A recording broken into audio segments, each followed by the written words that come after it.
ہر ایک مومن کے دل کی ہے صدا مسلم پرسن اللہ، نہ بدلا ہے نہ بدلے گا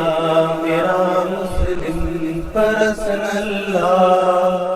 آپ کی ذمہ داری ہے کہ اس وقت اس ملک کے تازہ ترین حالات میں، موجودہ منظرنامے میں اپنی ذمہ داری کو محسوس کرتے ہوئے آپ میں سے ایک ایک شخص اللہ تعالیٰ کے دین کی طرف رجوع کرے۔ یاد رکھنا، سیاسی باتوں سے، جذباتی نعروں سے، دعووں سے، وعدوں سے، امنگوں سے ہماری تقدیر نہیں پلٹے گی۔ ہماری تقدیر اگر پلٹے گی تو صرف اور صرف اچھے اعمال کے راستے پر آنے سے پلٹے گی۔ اللہ تعالیٰ نے ہم کو سکھایا، یا ایھا الذین آمنوا استعینوا بالصبر والصلاۃ، اے ایمان والو اللہ تعالیٰ کی مدد مانگو، اللہ سے مدد مانگو، اللہ تعالیٰ سے قوت مانگو صبر کے ذریعے اور نماز کے ذریعے۔ اللہ کے دین پر جم جاؤ، اللہ تعالیٰ کے دین پر ڈٹ جاؤ، اعمال کے اوپر استقامت اختیار کرو، نماز کا اہتمام، ذکر کا اہتمام، تلاوت کا اہتمام، اللہ کے آگے رونے کا اہتمام،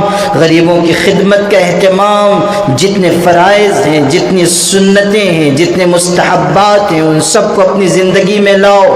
اللہ کے دین پر جم جاؤ۔ قرآن پاک میں حضرت یوسف علیہ السلام کا تفصیلی واقعہ بیان کرنے کے بعد کہ وہ مختلف حالات سے گزرے، کنویں میں ڈالے گئے، وہاں سے نکالے گئے، مصر کے بازار میں بیچے گئے، پھر دوبارہ ان کو جیل کی سلاخوں کے پیچھے ڈال دیا گیا، بدکاری کی تہمت ان پر لگا دی گئی، ذلیل کیا گیا، رسوا کیا گیا، پریشان کیا گیا، پورے معاشرے میں ان کے اوپر ایک دھبا لگا دیا گیا، ایک داغ لگا دیا گیا۔ یہ سب ہونے کے بعد پھر اللہ تعالیٰ نے ان کے اچھے اعمال اور ان کی اچھی نیت اور ان کے اچھے کردار کی وجہ سے حالات کو تبدیل کیا، اور کنویں میں ڈالا جانے والا یوسف اور جیل کے سلاخوں کے پیچھے ڈالا جانے والا یوسف اور بدنام کیا جانے والا یوسف، اللہ تعالیٰ نے ان کو اس مقام تک پہنچایا کہ وہ حضرت یوسف علیہ السلام بن کر مصر کے تخت و تاج کے مالک بنے، اور اللہ نے دکھا دیا کہ جس کو تم ذلیل کرنا چاہتے تھے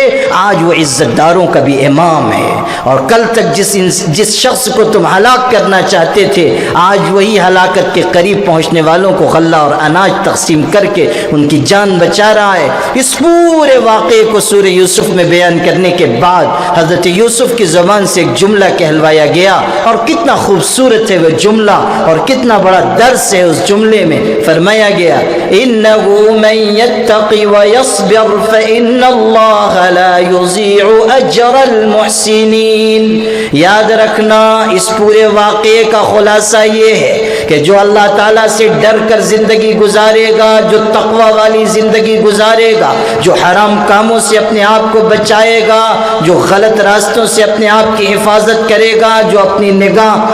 نگاہ کا غلط استعمال نہیں کرے گا، زبان کا غلط استعمال نہیں کرے گا، جو اپنی شرمگاہ کے ذریعے گناہ نہیں کرے گا، جو لذتوں کا عادی اور متلاشی نہیں ہوگا، اور جو اللہ کے دین پر جم جائے گا، مصیبتوں میں بھی اللہ کی مرضی پر راضی رہے گا، جو دکھوں کا مقابلہ کرے گا، بحر حوادث میں اتر جائے گا، طوفانوں کا رخ موڑنے کی کوشش کرے گا، جو اللہ تعالیٰ کا مومن بندہ، متوکل بندہ بن کر زندگی گزارے گا، تو اللہ کا اعلان ہے فَإِنَّ اللَّهَ لَا يُضِيعُ أَجْرَ الْمُحْسِنِينَ۔ ایسی نیکی کرنے والے کے اجر کو اللہ ضائع نہیں کرے گا۔ ایک وقت آئے گا کہ وہ پریشان حال انسان عافیت پائے گا، ایک وقت آئے گا کہ جب مصیبت سے گھرا ہوا وہ انسان تمام مصیبتوں کے جالوں کو توڑ کر نکل آئے گا، اور اللہ عزت کا تاج اس کے سر کی زینت بنائے گا، اس کو غلبہ عطا کرے گا، قوت و طاقت عطا کرے گا۔ یہاں تک قرآن میں وعدہ کیا گیا کہ اللہ مومنین کو، متقین کو، صالحین کو، اچھے راستے پر چلنے والوں کو،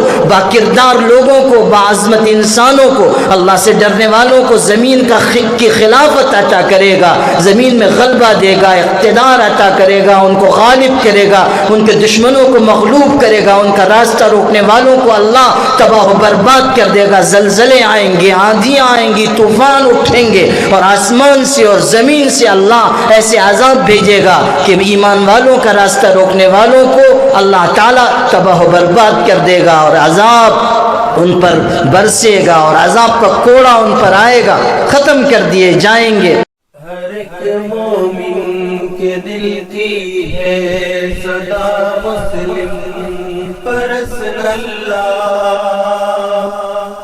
نہ بدلا ہے نہ بدلے گا میرا مسلم پرسن اللہ۔ ہر ایک مومن کے دل کی ہے صدا مسلم پرسن اللہ،